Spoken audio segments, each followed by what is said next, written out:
terlalu ngantuk ya siang ini gitu, setelah makan siang kemudian ini kuliah, sudah makan siang itu biasanya kemudian kuliah yang sangat kritis karena pada ngantuk ya. Saya juga yang mengajarnya juga ikut ngantuk jadinya.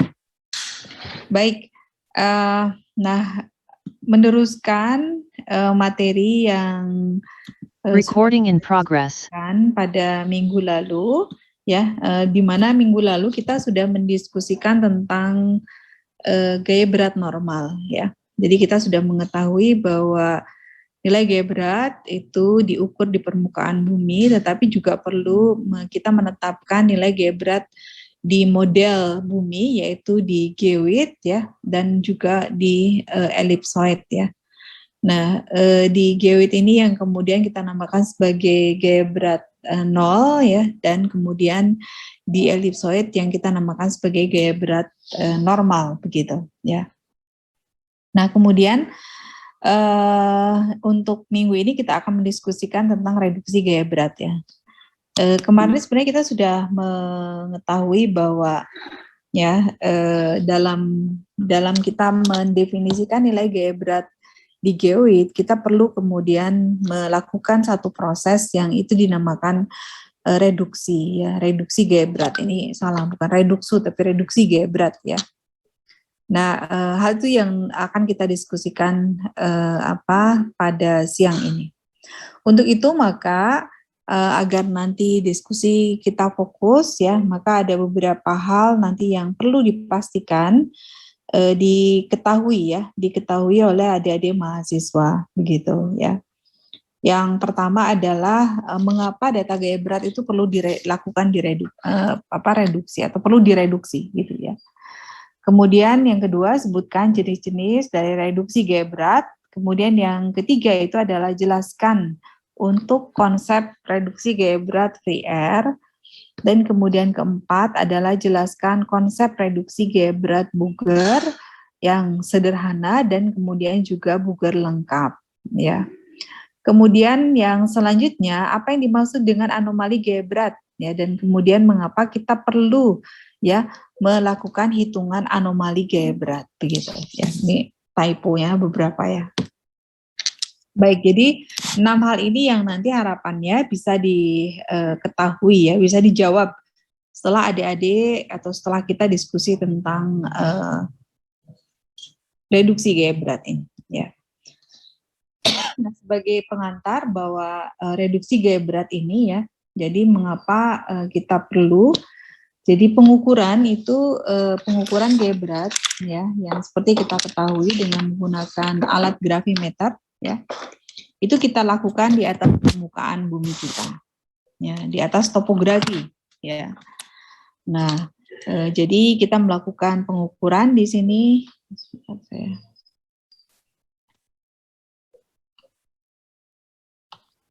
Ya, kita melakukan pengukuran di sini ya, di atas topografi bumi kita, begitu ya.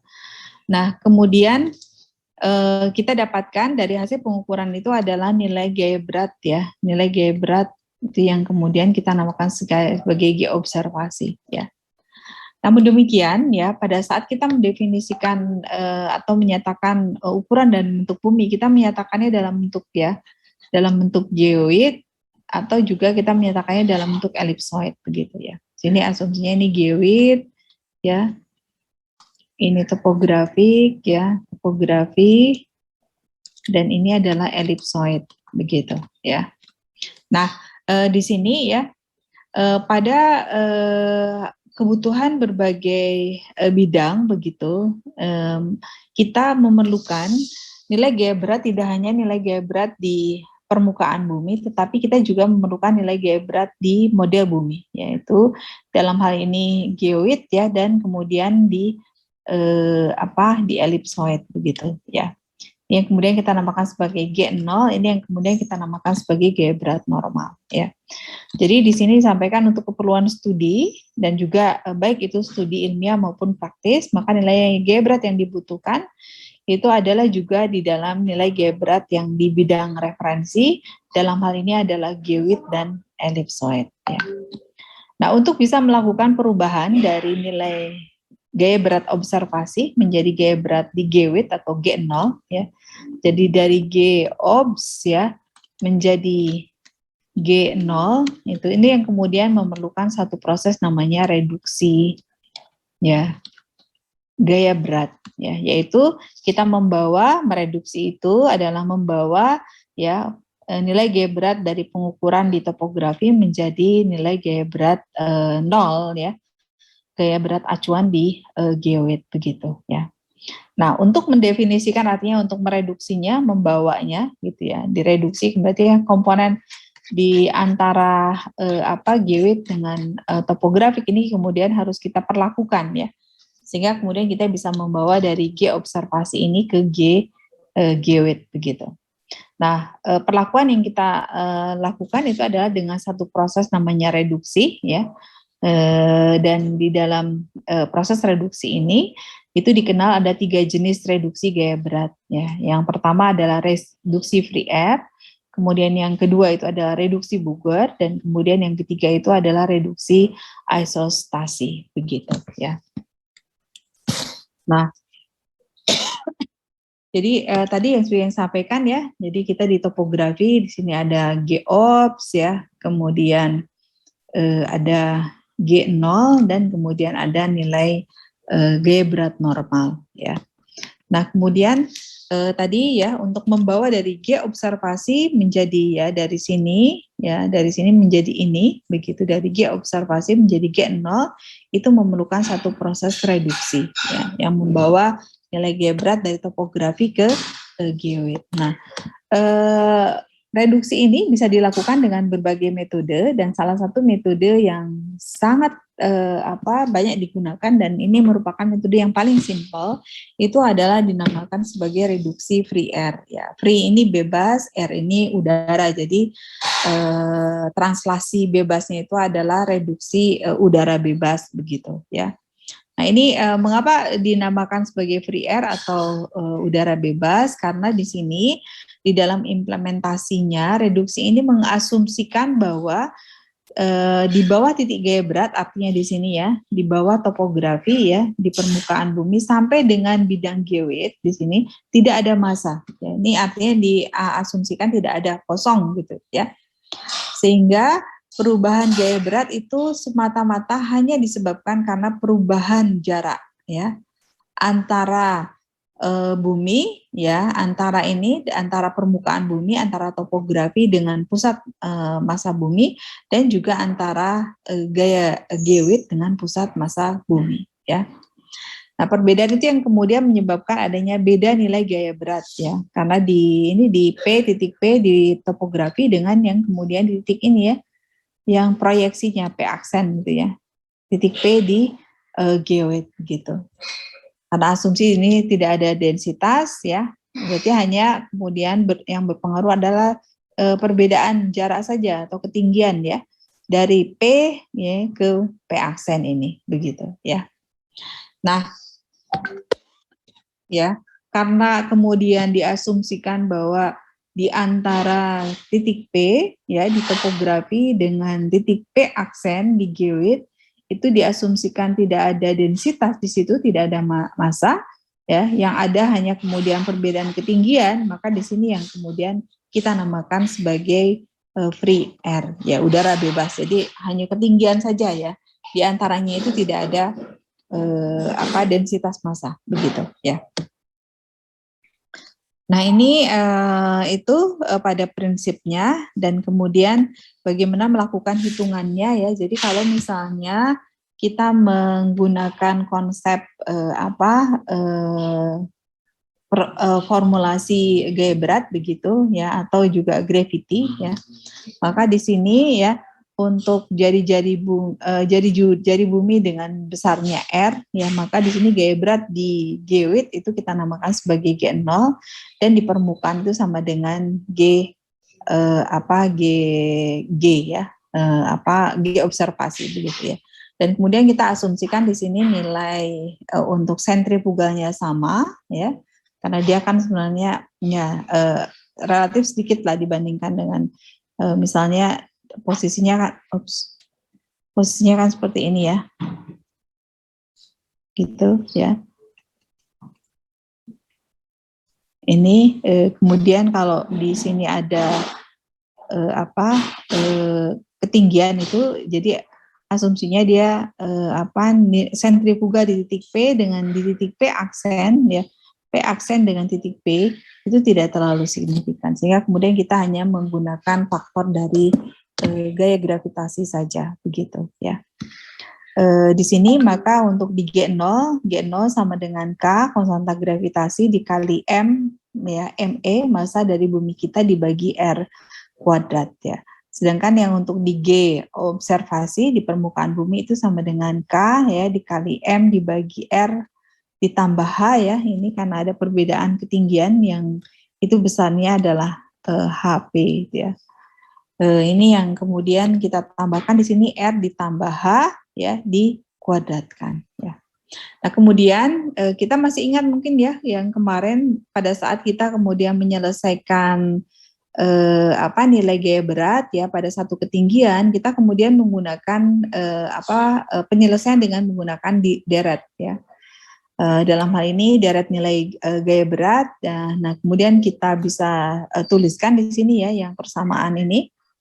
Ya, persamaan ini kita bisa menuliskan G sama dengan K ME dibagi R kuadrat ini yang kemudian dengan menggunakan persamaan deret kita mendapatkan di sini 1 dikurangi 2H per R ditambah 3H kuadrat per R kuadrat dikurangi dan seterusnya 4 ya di sini dan seterusnya gitu ya. Nah, dari sini maka kemudian kita bisa mendapatkan ya nilai G ini ya pada topografi itu sama dengan nilai G di geoid ya dikali ini adalah nilai G di geoid ya asumsinya. Itu sama dengan 1 dikurangi 2H R ya ditambah 3H kuadrat dibagi R kuadrat ya. Nah, oleh karena itu maka besarnya reduksi free air itu kemudian kita bisa menulis ya F ini adalah perbedaan antara G yang di topografi dikurangi dengan G yang di geoid begitu ya. Yang itu nilainya ya di sini adalah ini ya. Jadi setelah dikalikan di sini ya G0 jadi ini sama dengan G0 dikurangi 2G0 H dibagi R ditambah 3 ini ya ke bawah per R kuadrat ya. Sehingga kemudian kalau kita dapatkan nilai besarnya koreksi free air ya dari topografi dengan ke geoid di sini ini topografi ya di sini ada geoid ya maka ini besarnya kita namakan sebagai F ya.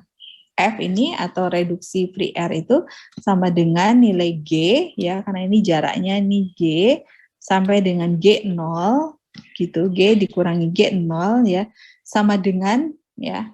Nah, ini nilai G-nya ini kemudian dikurangi G0 jadi ya tinggal ini saja ya. 2G0H per R ditambah 3G0H kuadrat dibagi R kuadrat ya. Sehingga sekarang kita mendapatkan nilai besarnya reduksi free air di sini. Tuh. Nah, kemudian kalau kita melihat ya nilai reduksi free air begitu ya, yang di sini yang dituliskan. Ini nilai ini itu menjadi kecil begitu ya. Karena apa? Karena ini kan H. Ya, hanya dikuadratkan dibagi jari-jari kuadrat begitu ya. Jadi ini menjadi sangat kecil begitu ya. Nah, oleh karena itu maka pada saat mendefinisikan gaya berat free air yang G observasi dikurangi G0 itu sama dengan ini ya. Gitu. Jadi sama dengan 2G0 ya dikali H per R. Itu adalah besarnya nilai dari reduksi free air ya. Kira-kira seperti ini. Jadi karena suhu kedua dan seterusnya itu dianggap kecil sehingga kemudian diabaikan ya. Karena nilai H-nya itu relatif kecil sekali dibandingkan dengan R ya. Maka reduksi free air itu bisa kita tulis ini ya. Gitu. Nah, kemudian Berikutnya coba kita masukkan ya, jika misalnya nilai gaya berat rata bumi itu adalah 980,629 gels ya. Dan kemudian jari-jari bumi itu rata-ratanya adalah 6,397 kali ya 8 pangkat 10 pangkat 8 cm ya. Maka reduksi free air-nya dapat ditulis menjadi ya ini dikalikan 2 kali 9 80, ya 629 dikali H dibagi 6,367 kali 10 pangkat 8. Dan itu besarnya itu adalah sama dengan F sama dengan 0,308 kali H ya. H-nya ini adalah kemudian dalam satuan meter begitu ya. Nah, ini adalah besarnya reduksi free air ya. Nah, kemudian berikutnya ya untuk mendapatkan nilai gaya beratnya ya, yang akhir itu adalah nilai gaya berat ya di ekuator sama dengan nilai G ya ditambah G-nya adalah nilai gaya beratnya dan kemudian F-nya ini ditambah besarnya reduksi gaya beratnya ya. Sehingga kemudian menghasilkan nilai G itu ditambah 0,308 H ya, hanya ini dalam satuan meter begitu ya. Nah, kira-kira data inilah yang kemudian biasa kita gunakan ya. Kita gunakan untuk kemudian melakukan reduksi ya, reduksi free air dari nilai pengukuran di permukaan bumi menjadi nilai pengukuran hitungan di geowit begitu ya. Itu sampai di sini ada pertanyaan?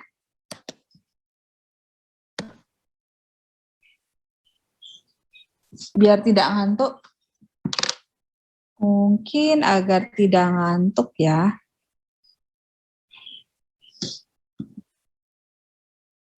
Ini nada. Nada ada ya? Nada Nafiatun. Ada, Bu. Ya. Ada pertanyaan nggak, Nada? Bertanya atau ditanya?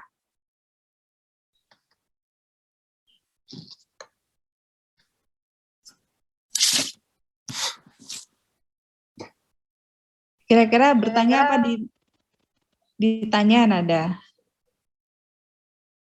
Ada pertanyaan tidak? Belum ada, Bu. Udah jelas semua? Nah, sekarang kalau gitu mungkin jawab pertanyaan saya kalau belum ada. Kalau belum ada berarti kan sudah jelas semua ya. Sekarang pertanyaan saya yaitu mengapa kita harus melakukan reduksi gaya berat?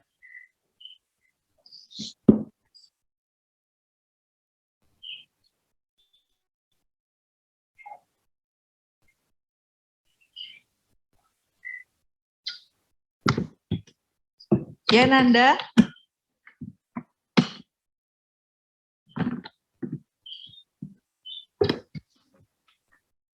Mungkin bisa dibantu yang lainnya, Ardian.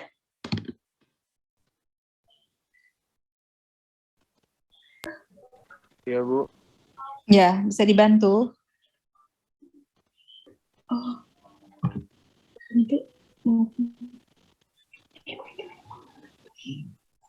Kira-kira Ardian bisa dibantu? Sudah bisa membantu Nada?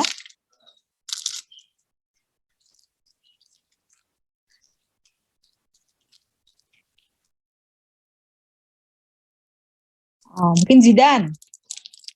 Zidan bisa membantu Ardian dan Nada nih.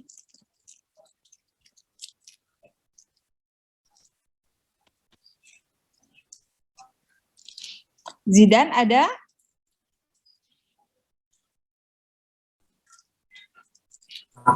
Oke, Bu. Zidan bisa membantu Zidan. Jawab pertanyaan.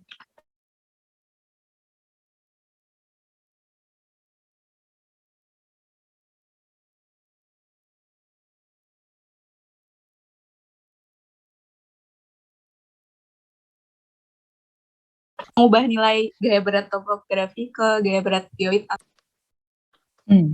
Ya, kenapa tadi nggak jawab, Nada? Maaf Bu, sinyal saya tadi rada kurang baik. Ya, ini apa? Ya, baik. Terima kasih ya. Jadi mungkin ini ya mencoba semua ini apa lebih berkonsentrasi ya ininya belajarnya gitu. Ini saya pengalaman ini mengajar di perguruan tinggi yang lain itu semua harus on kamera ya. Dan kemudian presensi itu berdasarkan waktunya ya, waktunya dia masuk dan waktunya dia keluar.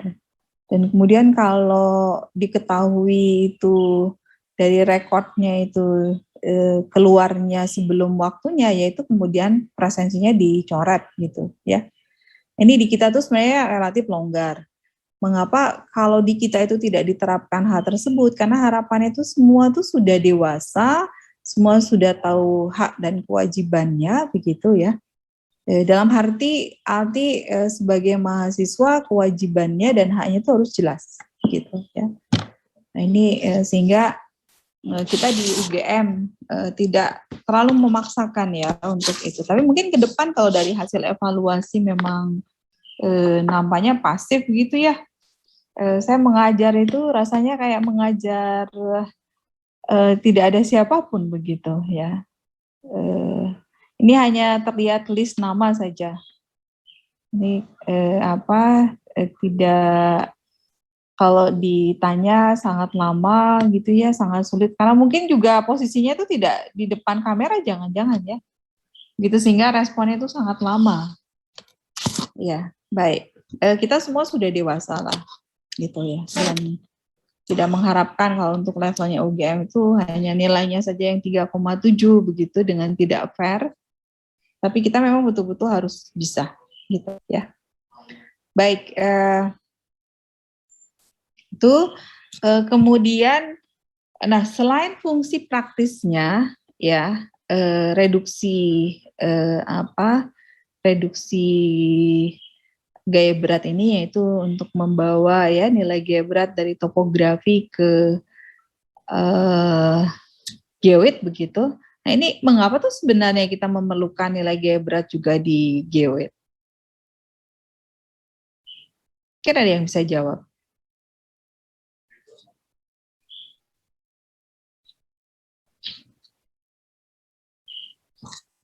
Ya, baik, kita teruskan ya.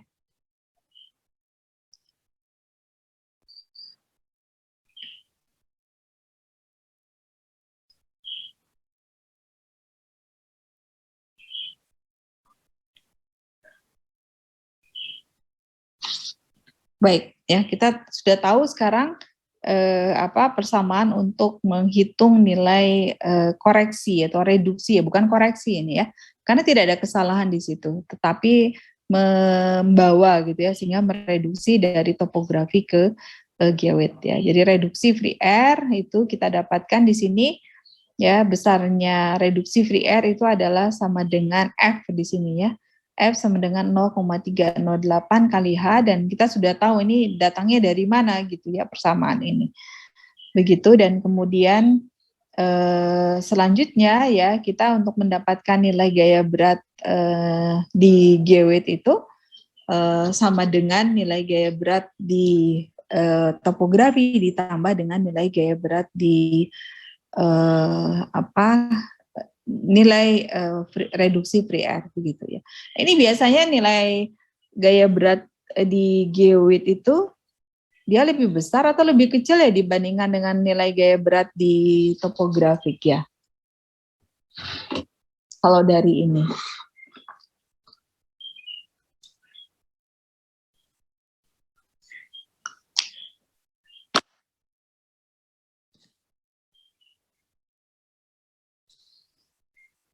Ini nggak ada yang bisa bicara ya?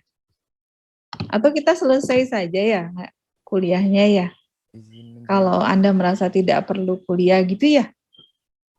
Apa setuju seperti itu? Izin menjawab, Bu.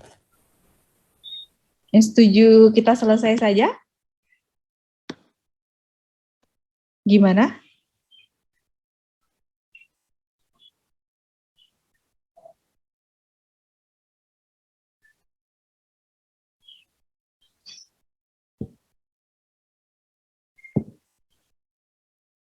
Ini ada Mas Sabto nih, mungkin jadi saksi ya. Ini semua setuju kita selesai saja kuliahnya hari ini, gitu ya.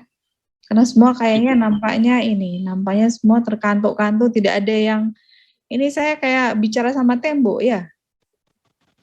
Ini padahal semua tuh ada tuh, semua ada kan ya? Mas Sabto ada ya, Mas Sabto bisa bicara ya Mas Sabto ya?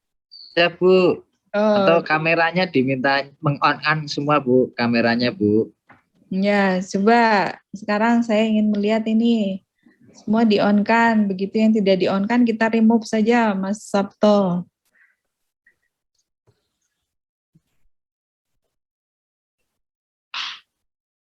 Nih, kita tuh sudah ini ya, maksudnya memperlakukan Anda tuh semua dengan dewasa begitu ya. Nah, tapi dewasa tuh kan bertanggung jawab ya. Kalau ditanya jawab gitu, jangan terus cuekin. Kalau Anda juga ngomong terus dicuekin kan juga Anda nggak enak. Enak nggak ya kalau misalnya sekarang saya tanya hati nuraninya. Kalau Anda bicara kemudian sebenarnya Anda tahu gitu, tapi Anda cuekin saja, biarin aja lah Bu Leni gitu. Memangnya gue pikirin, enak nggak ya? Tidak. Ya, sama lah, saya juga sama kayak gitu ya. Saya juga manusia lah. Sama seperti Anda loh, saya juga manusia yang hidup di bumi gitu ya. Cuma masalahnya saya lebih tua saja lah. Gitu. Sama lah perasaannya nggak enaknya gitu ya. Jadi bagaimana Anda juga memperlakukan orang lain, seperti itu juga nanti yang Anda akan diperlakukan ya. Gitu. Ini masalahnya ini saya tuh tidak hanya mengajar, tapi saya juga ditugaskan untuk mendidik ya. Bagaimana kemudian Anda harus, kalau dibiasakan sangat cuek kayak gini, lah gimana Anda nanti bisa ini ya, kalau di dunia nyata itu Anda juga bisa merespon dengan baik, kalau terbiasa dengan cuek aja gitu. Nanti juga di kerjaan cuek aja, memang gue pikirin gitu. Jangan-jangan kayak gitu ya. Jangan dibiasakan kayak gitu ya. Oke, gitu. Nah ini kalau misalnya kita sepakat, kita teruskan ya kuliah kita. Kalau tidak sepakat ya kita selesai gitu. Sepakat teruskan atau sepakat selesai? Teruskan, Bu. Ya. Oke.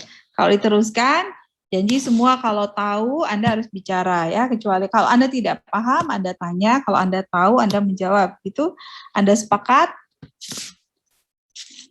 Sepakat, Bu. Ya, itu salah satu bagian dari pembelajaran ya. Gitu. Belajar itu tidak cuma Anda bisa ngitung aja gitu ya, tapi Anda kemampuan Anda bicara, kemampuan Anda merespon, kemampuan Anda juga beretika gitu ya, memperlakukan orang lain. Oke ya, saya teruskan.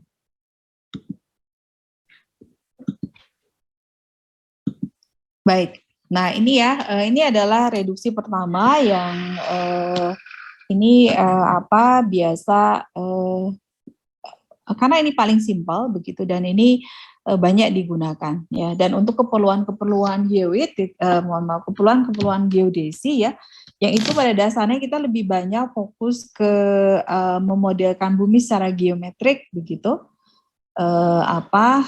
Tidak terlalu memodelkan distribusi massa bumi begitu, maka kita cukup menggunakan yang model metode reduksinya adalah reduksi free air begitu. Tetapi kalau kemudian kita ingin mengetahui secara fisisnya ya, dengan kemudian memperhatikan bagaimana pengaruh dari densitas massa yang ada di antara topografi dengan geoid, maka reduksi free air ini tidak cukup begitu ya.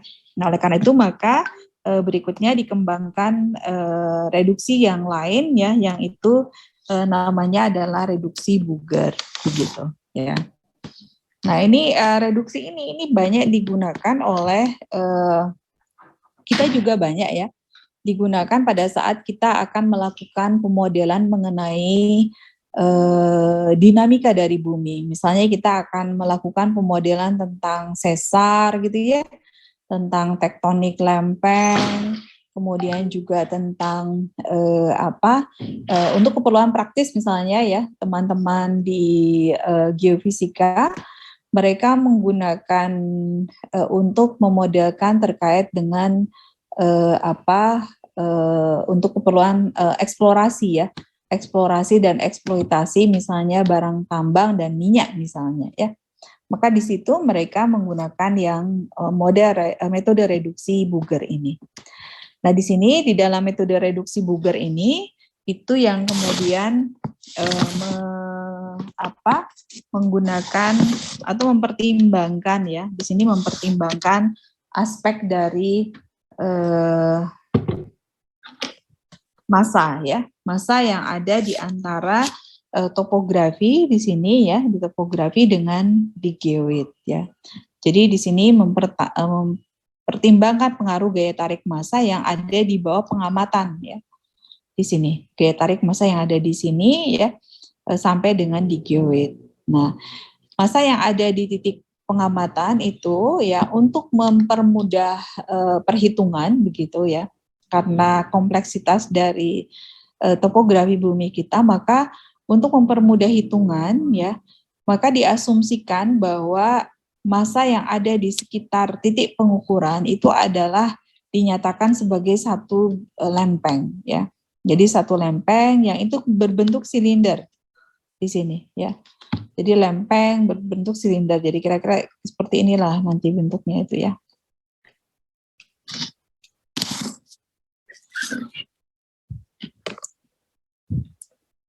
Ya, ini ya.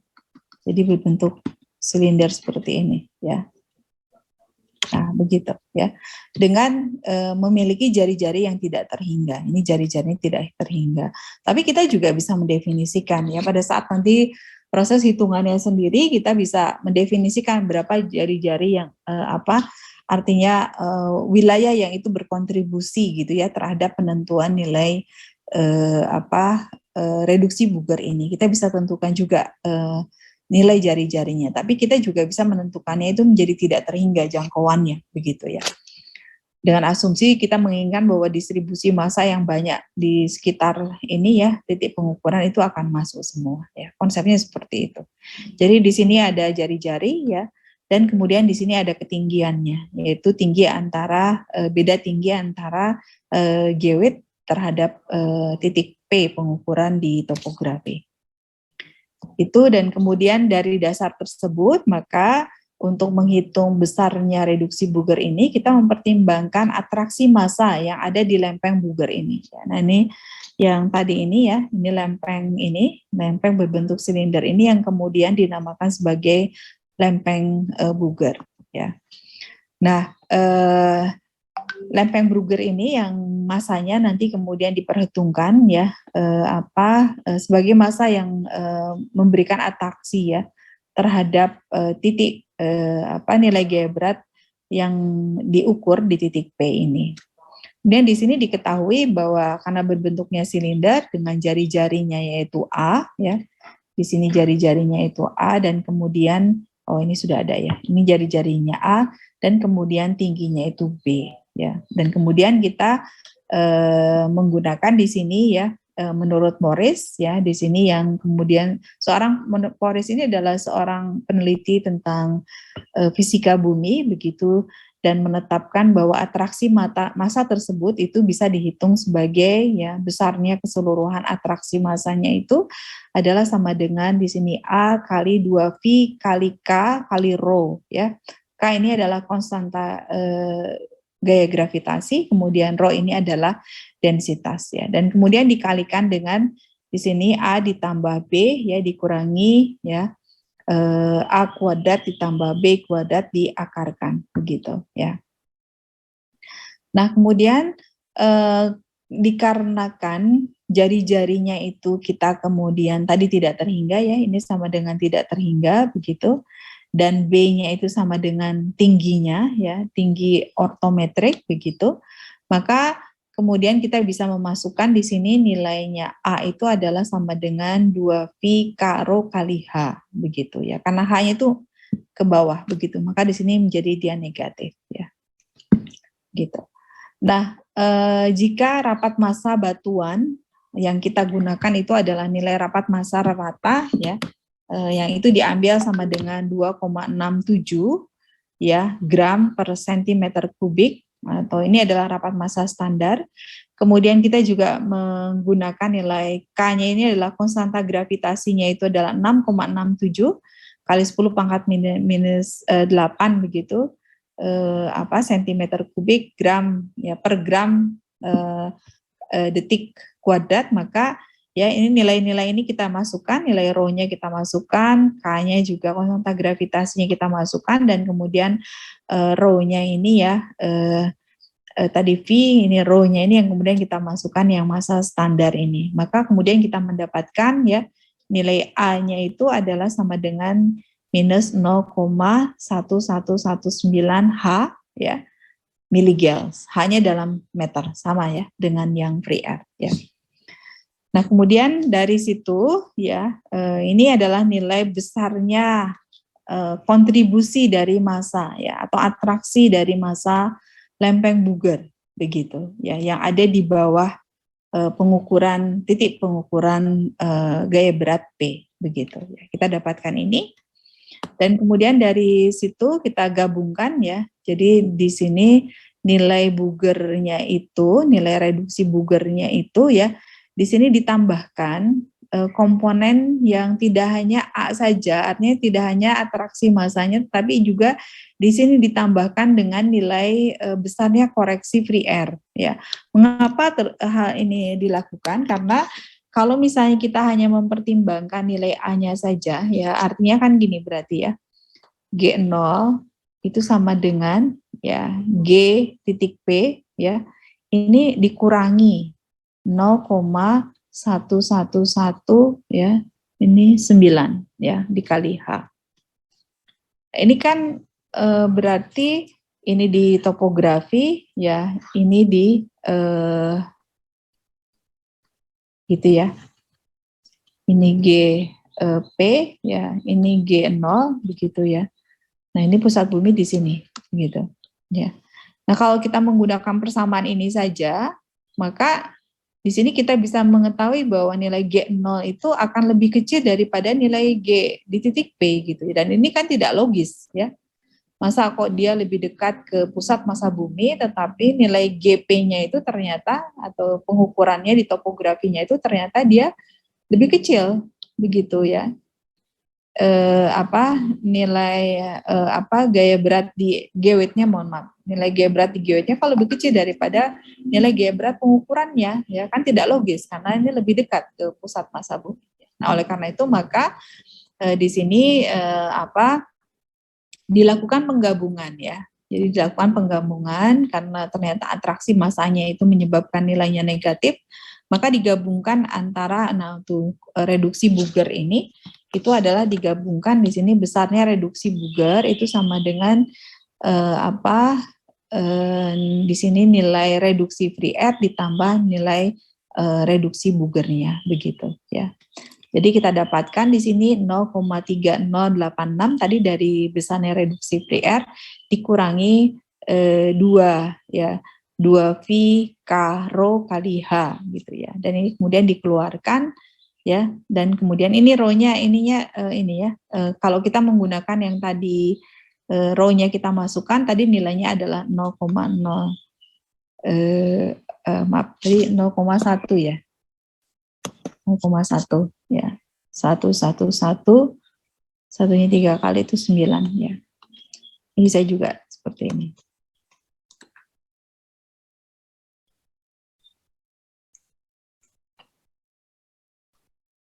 Ya. Itu. Nah, ini rho-nya dikeluarkan, kalau tidak dikeluarkan ini nilainya ya.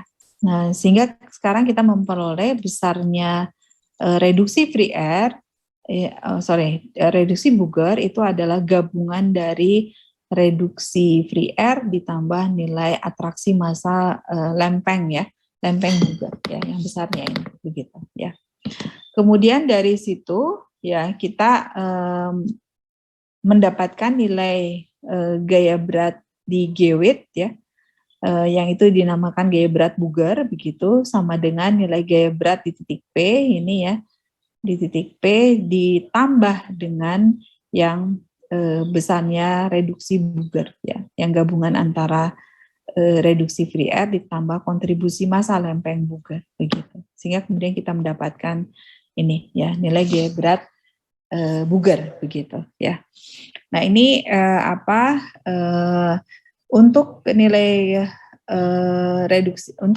reduksi bugar di sini yang kemudian hanya mengasumsikan bahwa topografi yang ada di atau massa yang ada di sekitar titik P itu ya dinyatakan sebagai lempeng bugar saja ya, maka di situ yang kemudian dinamakan sebagai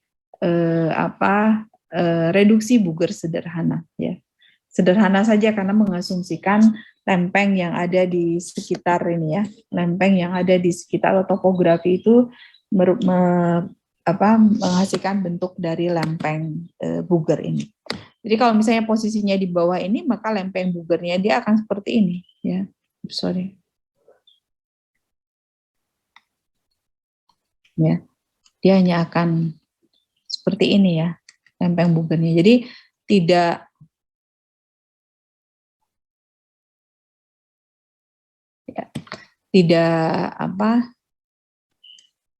ini asumsinya ya. Nah ini karena asumsinya yang dia melakukan simplifikasi dari kondisi topografi sesungguhnya, maka di situ yang kemudian dinamakan sebagai reduksi bugar sederhana, atau nilai gaya beratnya juga dinamakan nilai gaya berat bugar sederhana ya. Nah dan ini dirasa belum cukup begitu ya, terutama untuk pemodelan-pemodelan yang memiliki ketelitian yang tinggi. Sehingga di sini berikutnya adalah kita mendefinisikan nilai bugar yang sempurna begitu, dengan cara apa? Dengan kemudian kita memberikan besarnya nilai reduksi bugar itu adalah gabungan dari nilai koreksi bugar ditambah free air ditambah kemudian nilai di sini koreksi medan atau trend correction gitu ya. Yang itu besarnya kemudian bisa kita tentukan, kita bisa hitung ya besarnya koreksi medan ini ya. Nah, berikutnya adalah ya, jadi kita mengetahui untuk melengkapi bugar sederhana menjadi bugar sempurna, maka di sini diperlukan ada hitungan koreksi medan begitu ya. Nah, berikutnya adalah mengapa perlu diberikan koreksi medan begitu, dan mengapa di sini ada surplus massa bukit ya, dan kemudian ada minus massa lembah di sekeliling titik pengamatan menurut teori Bugar memberikan efek mengurangi nilai atraksi dari gravitasi begitu ya. Jadi di sini ya gambarannya ya. Jadi kira-kira gambarannya seperti ini ya. Kalau tadi titik P itu misalnya di sini, dan kemudian kita hanya menggunakan yang konsep bugar sederhana begitu, maka kita nyatakan ini sebagai lempeng bugar saja begitu. Jadi posisinya menjadi seperti ini ya. Tapi pada kenyataannya di sini bahwa di permukaan bumi itu tidak kemudian menjadi lempeng-lempeng sederhana ya, yang seperti direpresentasikan dengan lempeng bugar begitu ya. Nah di sini ada massa yang itu lembah begitu, jadi ada minus massa, dan kemudian ada massa di sekitar titik P itu yang kemudian perbukitan begitu ya, yang itu ada plus massa di sini ya. Nah oleh karena itu maka kita harus memperhitungkan besarnya plus minus ya dari massa ini begitu ya. Konsepnya itu sebenarnya sama ya dengan pada saat melakukan hitungan bugar lempeng bugar begitu, tapi kemudian dengan kita membagi wilayah-wilayah yang ada di sekitar titik P itu menjadi wilayah-wilayah yang lebih kecil begitu, sehingga kemudian bisa merepresentasikan kondisi topografi yang sesungguhnya. Ya, jadi di sini tetap ya untuk koreksi trennya itu adalah menggunakan K gitu ya. Kalau tadi itu untuk menghitung 2V ya, 2V K rho gitu ya, ditambah dan seterusnya itu ya. Tadi untuk menghitung nilai Buger tadi, lempeng Buger ya. Lempeng Buger begitu, ini menggunakan sekelilingnya langsung dihitung berapa 2V-nya ini langsung ya. Tapi kalau di sini, nah ini 2V-nya itu tidak digunakan, tetapi menggunakan ini besarnya sudutnya, jadi alfanya begitu ya. Karena kemudian dia hanya menghitung hanya khusus kompartemen-kompartemen saja, begitu, tidak keseluruhan satu lingkaran yang itu misalnya ini ya, ini titik P di sini, kemudian keseluruhan ini ya 2V gitu tidak, tetapi per ininya ya. Nah ini. Jadi dibagi-bagi seperti ini lambdanya berapa begitu ya. Maka di sini dikalikan K, kalau tadi 2V K kali rho, kalau ini K kalau rho kali lambdanya ya, alfanya begitu ya. Dan kemudian ini ditetapkan ya jari-jari dalamnya berapa gitu. Jadi jari dalamnya kalau misalnya ini pas di sini di titik pengukurannya maka 0 dan kemudian jari-jari luarnya R1 itu berapa begitu. Demikian seterusnya dan kemudian kita bisa menghitung secara lebih detail ya berapa kontribusi topografi atau massa yang ada di sekitar titik pengukuran ini dengan lebih teliti ya. Jadi tidak mengasumsikan menjadi satu lempeng saja begitu, tetapi kemudian kita melihat bahwa di sini ada yang minus, ada yang plus begitu ya.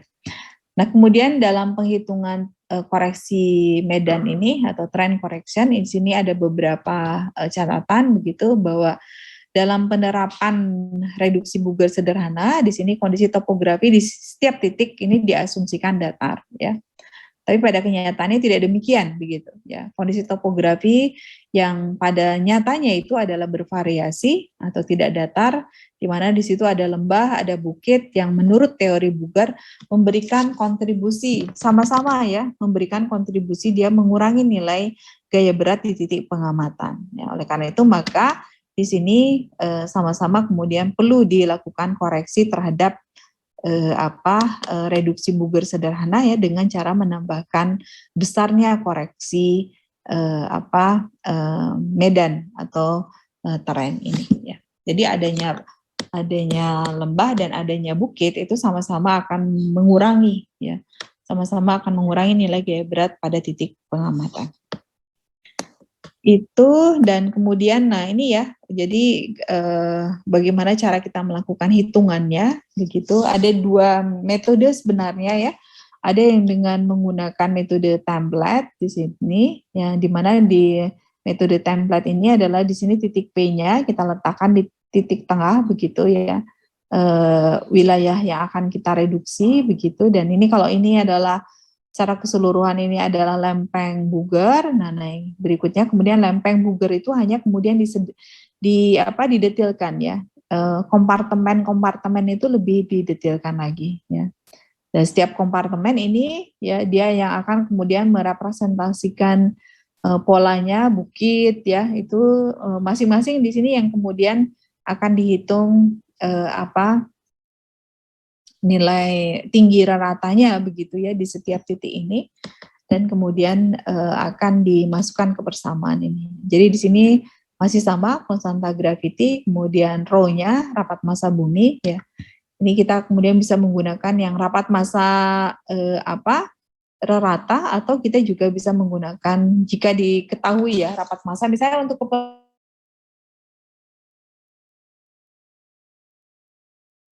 keperluan yang eksplorasi ya, yang melakukan pengukuran rapat massa ya yang lebih teliti, sehingga kemudian kita bisa memasukkan nilai rapat massa yang setiap lokasinya ya secara lebih teliti begitu ya, tidak menggunakan yang tadi 2,67 ya. Itu dan kemudian di sini alfanya kita menggunakan sudutnya ini ya. Jadi ini sudutnya berapa, begitu ini misalnya. Ini sudutnya berapa, begitu ini kita dapatkan alfanya ya untuk masing-masing. Itu kita masukkan ya.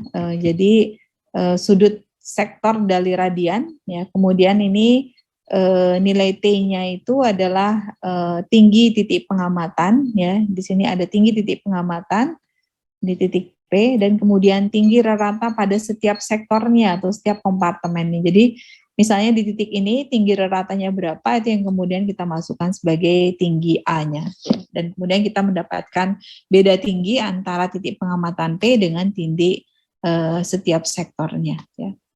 Kemudian yang berikutnya adalah informasi mengenai jari-jari ya, atau jangkauan.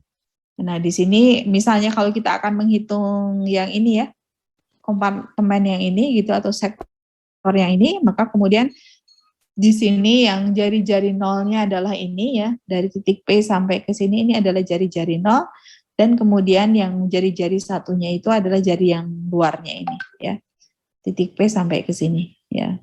Kemudian kita memasukkan persamaannya sama seperti yang persamaan Buger tadi ya, Buger sederhana, tetapi di sini kita tidak menggunakan yang 2V tadi ya, tetapi kita menggunakan yang ini ya, untuk kemudian bisa menentukan berapa nilai masing-masing sektornya ini. Dan kemudian kita bisa menghitung besarnya nilai reduksi medannya. Ya. Itu atau ya, nah ini metode dulu waktu saya kuliah. Saya kuliah tahun berapa ya? 20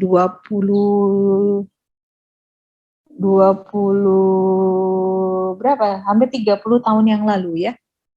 Jadi 30 tahun yang lalu begitu. Kami menggunakan banyak menggunakan ini metode yang ini ya, yang template ini begitu untuk menghitung nilai koreksi medan. Nah, kalau sekarang seiring dengan perkembangan komputasi ya, perhitungan begitu. Nah, banyak yang kemudian menggunakan yang metode grid ini begitu ya. Ini lebih simpel kalau kemudian kita menggunakan programming ya. Kalau ini kan kemudian kita tidak menentukan, mengukur, mendetek berapa R0-nya gitu ya, kemudian alfanya dan seterusnya. Ini settingnya agak lebih sulit begitu ya. Nah ini sedangkan kalau misalnya dengan menggunakan yang metode grid ini cukup kemudian kita tetapkan ini misalnya titik Q di sini ya, di grid yang ini, dan kemudian kita bisa menetapkan bagaimana kontribusi dari setiap grid-grid yang ada di sekitarnya. Tinggal kemudian kita tetapkan ya, ini grid yang berpengaruhnya tuh bukan pakai radius lagi R0 atau R1, tetapi kita menggunakan berapa jumlah grid ya yang digunakan di sekitar titik Q ini ya. Kita bisa menuliskan misalnya 4 masing-masing ke kiri dan ke kanan, atau kita juga bisa menetapkan total keseluruhannya ini berapa begitu ya. Nah ini yang memudahkan pada hitungan menggunakan programming begitu ya. Setiap grid ini sudah ditetapkan ukurannya ya, dan kemudian pasti dengan kemudian menentukan 4 grid sebelum dan 4 grid sudah ya, utara, selatan, timur, barat begitu, maka kemudian kita bisa menentukan jangkauan ya, jangkauan dari jangkauan dari titik P ini ya, sampai kemana areanya sama gitu ya. Dan kemudian ini tinggal dihitung berapa kontribusinya ya masing-masing gitu ya. Kontribusinya ini masih tetap menggunakan komponen ini, tetapi kemudian kita menggunakan yang grid begitu ya, jarak grid itu ya. Itu, dan kemudian ini nah di dalam mendefinisikan zone-zone begitu ya. Ini yang tadi ya untuk metode template ini ya. Metode template ini kelebihannya dia lebih logis begitu ya dalam menunjukkan besarnya kontribusi, karena kan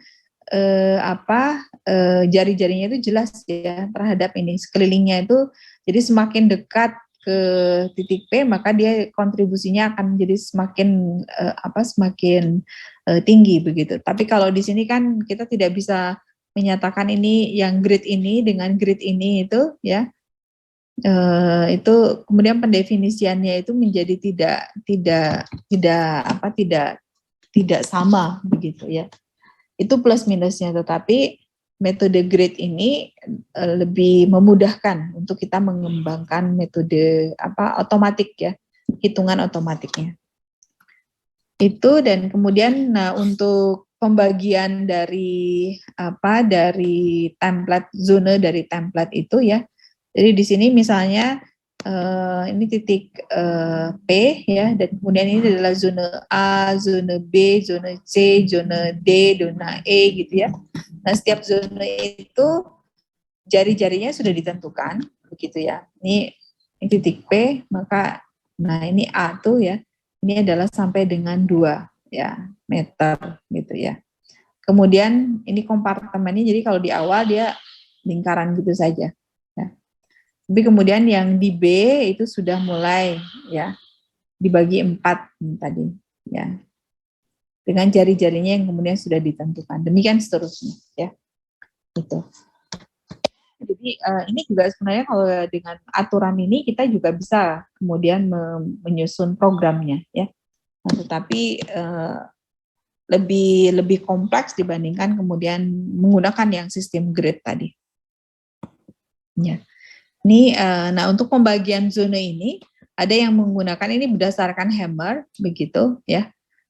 Ini dari hasil percobaan ya, try and error atau eksploratif riset begitu, sehingga kemudian diperoleh pembagian zona-zona ini, dan kemudian juga pembagian jumlah kompartemennya ini begitu. Tapi ada juga ini yang Helford ya, dia dari A sampai dengan O gitu ya, dengan jumlah kompartemen yang semakin meningkat ya. Kalau di sini yang M-nya ini ya 16 ya, gitu ya. Sebenarnya hampir sama lah ya kalau dilihat terkait dengan jari-jarinya dan kemudian juga jumlah kompartemennya. Nah, jadi kira-kira seperti itu ya. Jadi gambarannya sebagai rangkuman begitu. Kita memiliki nilai gaya berat mengukuran gaya berat di permukaan topografi itu yang geobservasi. Namun kita memerlukan untuk berbagai keperluan, untuk pemodelan, kemudian untuk penentuan bentuk bumi, untuk kemudian pemodelan kebutuhan praktis ya, untuk eksplorasi dan eksploitasi, kita memerlukan nilai gaya berat di bidang model bumi, ya, di geoid dan ellipsoid begitu. Ya. Nah, oleh karena itu untuk membawa nilai gaya berat pengukuran ya ke geoid, maka perlu dilakukan reduksi, dan reduksinya kita bisa lakukan dengan menggunakan gaya berat reduksi free air begitu, yang itu menghasilkan nilai gaya berat free air. Kemudian kita juga bisa melakukan nilai gaya berat buger ya, yang itu bisa buger sederhana dengan kita mengasumsikan distribusi massa sekitar titik pengukuran itu adalah merupakan membentuk lempeng buger ya, dan selanjutnya adalah dengan menggunakan yang gaya berat buger sempurna itu ya. Nah kemudian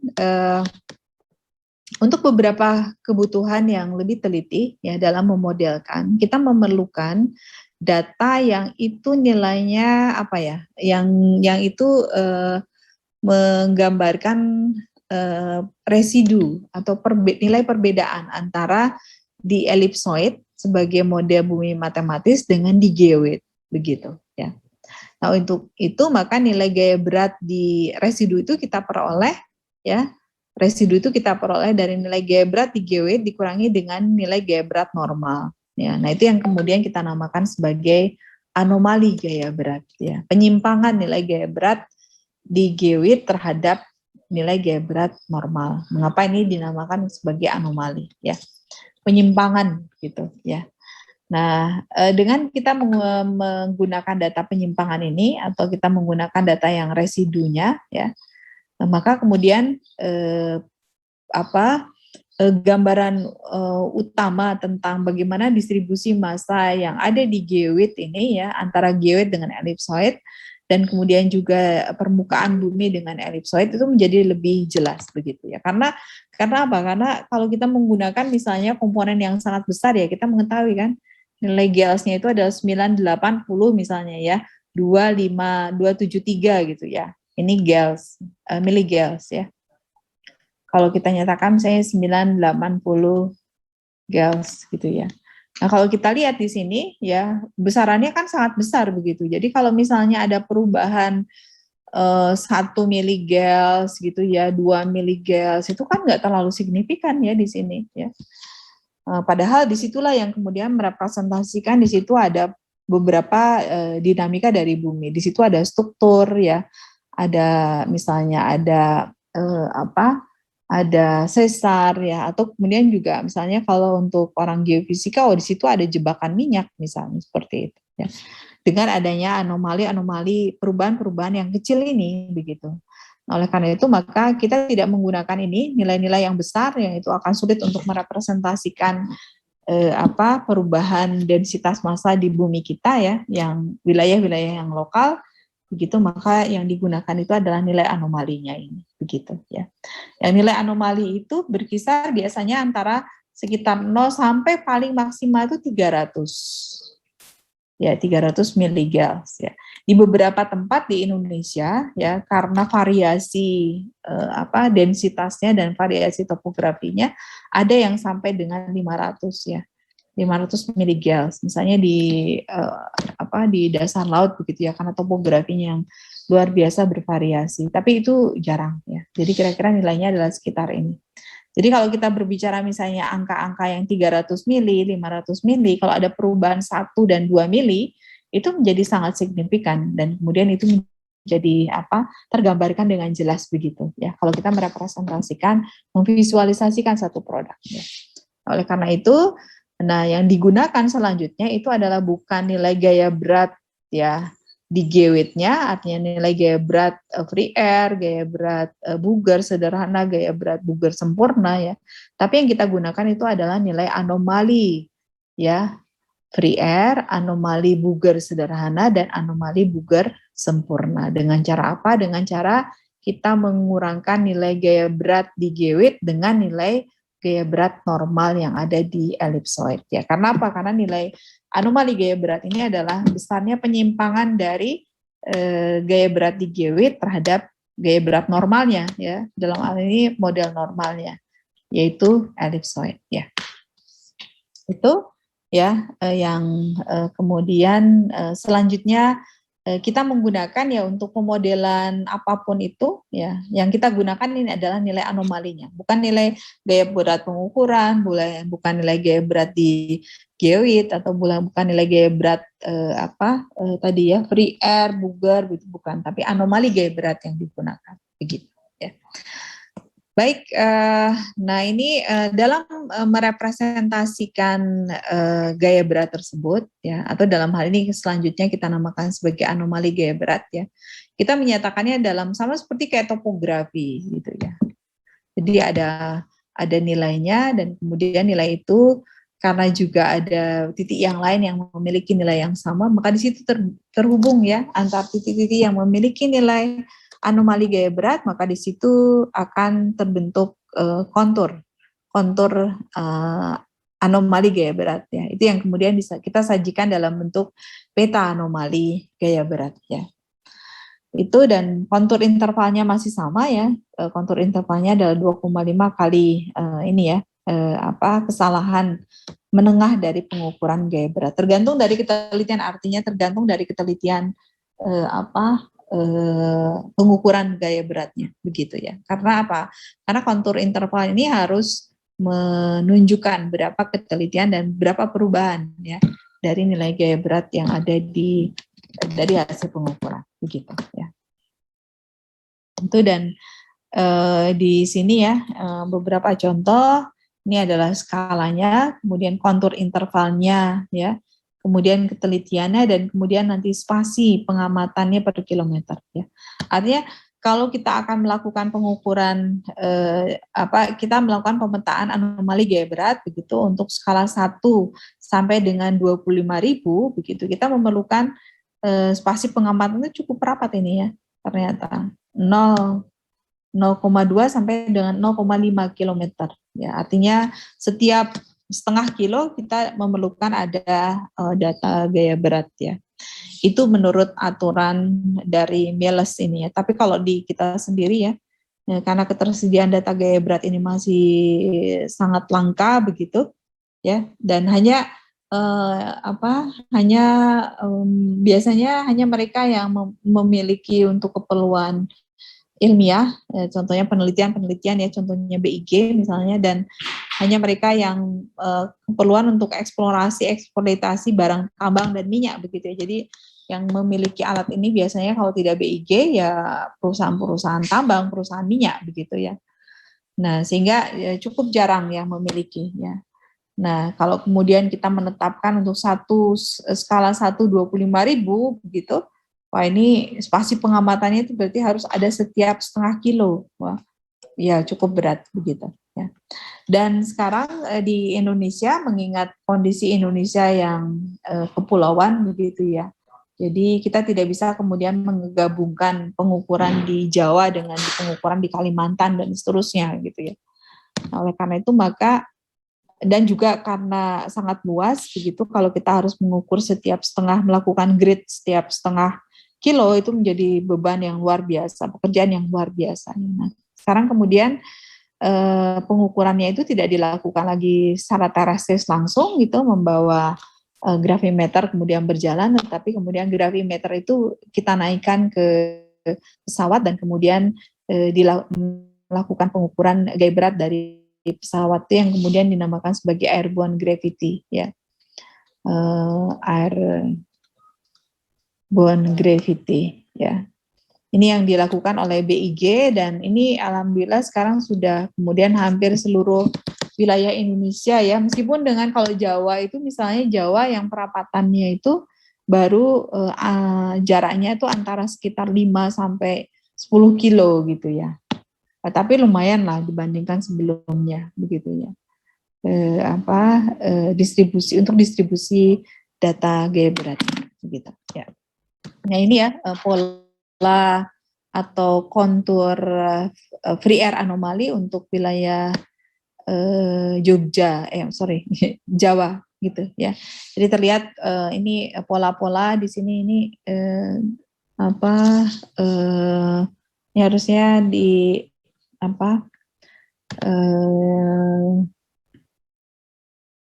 pembatas ininya ya digambarkan ya. Jadi ini di sini ya kira-kira, dan ini kalau dilihat anomali ini betul-betul merepresentasikan tentang distribusi massa begitu ya. Jadi di sini yang ini ya, ini pola-pola ini yang menunjukkan kondisi existing adanya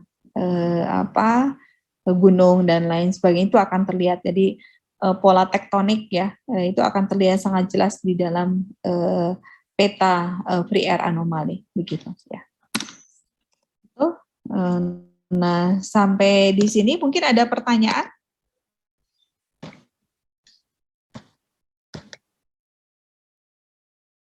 Kira-kira semua sudah bisa paham?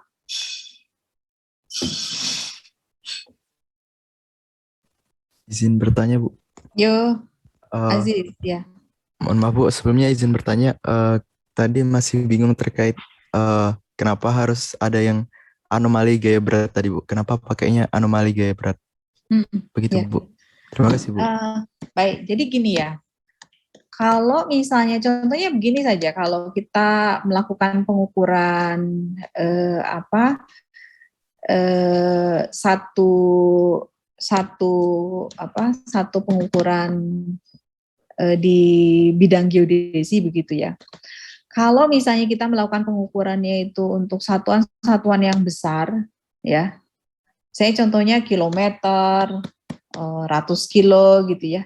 Maka pola-pola yang kecilnya ya, artinya misalnya ada kesalahan, ada variasi, itu kan tidak terlihat ya, begitu. Padahal di dalam distribusi massa itu kalau kita akan mencari misalnya tentang adanya jebakan minyak misalnya ya, adanya kemudian struktur densitas barang tambang, itu kan biasanya pola dengan sekitarnya itu perubahan itu sangat kecil, begitu ya. Jadi kalau kita misalnya tadi menggunakan satuan keseluruhan bumi kita, ya, artinya bumi kita itu termasuk juga pusat massa bumi yang tadi jumlahnya adalah sekitar 980 gels tadi gitu ya. Nah itu kan kalau ada misalnya karena ada faktor minyak, karena ada faktor barang tambang, karena ada faktor bukit gitu kan nggak kelihatan ya. Karena dia nilainya kan hanya tadi 300 miligel gitu. Perubahannya itu sangat kecil. Ya. Nah, oleh karena itu maka kita tidak menggunakan nilai gaya berat di geoidnya yang itu nilainya adalah tadi 980 gels gitu, tetapi kita menggunakan nilai-nilai yang kecilnya untuk merepresentasikan variasi yang detailnya gitu. Maka yang digunakan adalah nilai anomali gaya berat begitu ya. Untuk merepresentasikan perubahan massa ya. Kalau misalnya karena gempa gitu ya. Contohnya kita akan menggunakan nilai pengukuran gaya berat ini untuk merepresentasikan tentang perubahan yang disebabkan karena adanya gempa gitu ya. Nah, kalau dengan menggunakan satuannya gels ya, itu nggak kelihatan itu. Ya, karena perubahan karena gempa itu tidak akan lebih dari misalnya 300 miligels ya. Gitu. Nah, sehingga maka untuk bisa melihat hal-hal yang lebih kecil, yang lebih teliti gitu ya, maka satuannya dikurangi menjadi yang direpresentasikan, yang digunakan itu bukan keseluruhan bodi dari bumi kita, ya, massa dari bumi kita, tetapi perbedaannya atau residunya antara geoid dengan bumi normal kita, begitu. Ya, sehingga kita bisa melihat lebih detail lagi. Ada perubahan apa nih yang terjadi kalau ada sesar itu? Dia kalau sesar itu tidak akan berubahnya itu tidak akan banyak, ya. Jadi satuannya akan miligels, begitu. Tapi kalau kita kita bayangkan kayak gini ya, mungkin saya ini katakan sedikit. Kalau kita berbicara jarak saja ya, misalnya, contohnya yang paling mudah tidak hanya digunakan tidak hanya digunakan, misalnya contohnya begini ya, kalau kita akan menggambarkan lembah, bukit begitu ya di topografi kita begitu. Tapi ini kalau kita mengambilnya dari pusat massa bumi yang itu 6.378 ya kilometer, maka di sini yang bukit pegunungan Himalaya punya itu hanya 8 km, itu kan menjadi sangat kecil ya, gitu. Jadi kita tidak menggunakan yang komponen keseluruhan ini, kita hanya menggunakan yang komponen ini saja, begitu ya. Sehingga begitu ada perubahan di sini, ada lembah, ada bukit, ada apa gitu, ya, skalanya menjadi lebih terlihat kalau dengan cara kita tidak memperhatikan yang ininya, ya kita hanya memperhatikan yang ininya saja. Gitu ya. Nah itu di geoid juga sama ya. Artinya tadi bedanya antara anomali gaya berat dengan nilai gaya beratnya itu sendiri. Kira-kira seperti itu ya. Jadi kalau kita memetakan itu juga misalnya tinggi ya. Kita tingginya tidak menggunakan tinggi yang keseluruhan ini, tapi kita hanya tingginya yang di atas elipsoid saja gitu. Atau di atas geoid saja ya. Karena itu yang kemudian menjadi lebih nyata buat kita. Kira-kira itu ya. Karena lebih nyata untuk kita, kan kita juga tidak bisa sampai kemudian ke pusat massa bumi ya, acuan kita. Kira-kira gitu Ajis, bisa dipahami Ajis? Baik Bu, bisa Bu, terima kasih Bu. Ya. Jadi nanti kalau hitungan-hitungan itu agar kita teliti ya, maka banyak hitungan-hitungan itu yang kita gunakan itu hanya residualnya saja. Bukan pengukuran keseluruhannya, tapi variasinya saja yang kita ambil, itu yang kemudian kita modelkan, begitu. Ya. Untuk kita bisa kemudian mendetek apa satu perubahan dengan lebih teliti, ya. Biasanya kalau kita punya satu fenomena, nah trennya itu ratanya kita hilangkan terlebih dahulu, maka akan kelihatan itu polanya itu naik turunnya gitu ya, seperti itu. Ini sama dengan anomali gaya berat juga sama, untuk lebih merepresentasikan bumi, variasi bumi, maka nilai globalnya itu dihilangkan terlebih dahulu dan kemudian kita dapatkan yang anomalinya saja. Baik, ada pertanyaan yang lain? Kira-kira bisa dipahami? Ya, baik. Ya, saya mengunggahkan ini ya, tugas untuk belajar hitungan begitu, karena ini kalau tidak menghitung tidak tidak jelas, tidak bisa dipastikan jelas ini, karena kan kita salah satu kemampuannya itu adalah mampu melakukan hitungan reduksi gitu ya. Nah, untuk itu dari yang PR kemarin begitu kita sampai menghitung kemarin sampai nilai normal gaya berat normal ya. Tapi sebelumnya kan kita sudah menghitung berapa nilai ini ya. Jadi ini ini ya. Kita menghitung nilai gravitasi ya pada lintang 0, 90 dan ini dengan kemudian ditentukan di sini ketinggiannya itu hanya itu adalah 3 digit di sini ya, name Anda, new mungkin ya. Itu kemudian juga menghitung nilai sentrifugal ya, ditambah nilai H-nya itu adalah 3 digit terakhir dari new Anda begitu, dan kemudian menghitung juga nilai gaya berat normal ini ya. Berarti yang kemarin mengikuti yang kemarin saja, nilai gaya berat normal begitu ya, sudah. Nah, selanjutnya itu adalah dari hitungan kembali. Silakan Anda menghitung berapa nilai gaya berat free air-nya dan buger sederhananya begitu ya. Itu. Berapa nilai gaya beratnya dan kemudian sesudah itu berapa nilai anomali gaya berat free air-nya ya dan buger sederhananya. Begitu ya. Jadi ini tinggal menambahkan ini ya. Yang soal nomor 4 dengan nomor 5. Nomor sebelumnya kan sudah dihitung ya kemarin ya. Ya, kemarin sudah menghitung tugasnya sampai dengan nilai gaya berat normal ya. Nah, kemudian selanjutnya berapa nilai free air-nya, ya gaya berat free air-nya, berapa nilai gaya berat bugernya, kemudian sesudah itu berapa anomali gaya berat free air-nya dan bugernya, begitu ya. Ada pertanyaan untuk tugas ini?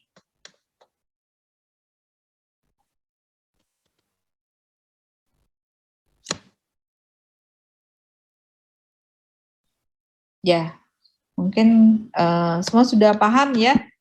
Tidak ada pertanyaan, semua sudah paham. Saya kira cukup untuk pertemuan kita kali ini. Nanti kemudian untuk tugasnya itu bisa diunggahkan di Elok. Nanti saya akan membuat untuk alokasi tempat untuk mengunggahkan tugasnya ya. Dan kemudian nanti dikumpulkan paling lambat itu hari Senin depan ya. Jadi sebelum masuk ya, sehari sebelum masuk. Mungkin itu saya kira saya cukupkan untuk pertemuan kita minggu ini. Terima kasih. Saya tutup. Assalamualaikum warahmatullahi wabarakatuh. Waalaikumsalam warahmatullahi wabarakatuh. Terima kasih, Bu.